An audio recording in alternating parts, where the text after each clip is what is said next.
So we really wanted to capitalize on Literacy Week and kind of gain some momentum with the students and encourage reading. The theme this year was building resiliency through reading. So we really wanted to focus in on that mental health piece and how reading fiction can really help you learn about yourself kind of in more subtle ways. But at the same time, if you take on the subject head on without that barrier of make-believe, then you can really learn a lot more about who you are as a person. So we have a display set up focusing on mental health books, and I've had to reset that display multiple times because it really has gotten students' attention, and it's a great thing to see and be able to start those conversations with children. In addition to focusing on the theme this year, we also wanted to make sure that our staff was leading by example.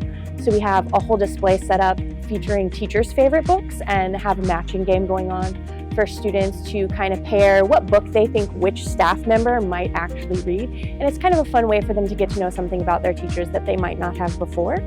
We also went ahead and implemented some reading challenges for the students that range anywhere from 4 books, a really low goal for some of our lower readers, and then 50 books for some of our higher readers. And those different challenges kind of overlap to try and push students outside their comfort zone, because if they've already read something that goes into another challenge, they might be encouraged to take that further. I basically just got bored one day and then I saw it and I was like, I'm gonna go do this. And it was just saying what books I've read, what I thought about them, how long it took me to read them, stuff like that. It made me feel pretty smart.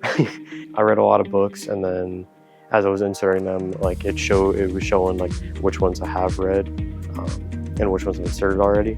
I was looking at it, I was scrolling through it because it was on the computer. I was scrolling through it, it was a whole lot. Books cost a lot of money. It's definitely worth it though. It's basically watching a show without watching a show. And there's some books that either based off the show, a lot of times the show is based off the books though. Though I like to compare the two. Probably got that from my mom.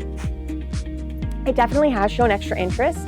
I find a lot of times that students get overwhelmed when they come into a library like this. There's so many books and they're all just tucked in the shelves that when you set up displays and very intentionally choose texts and set them out in a way that they get the students' attention in the first place, they're more likely to engage with that material and check out those books.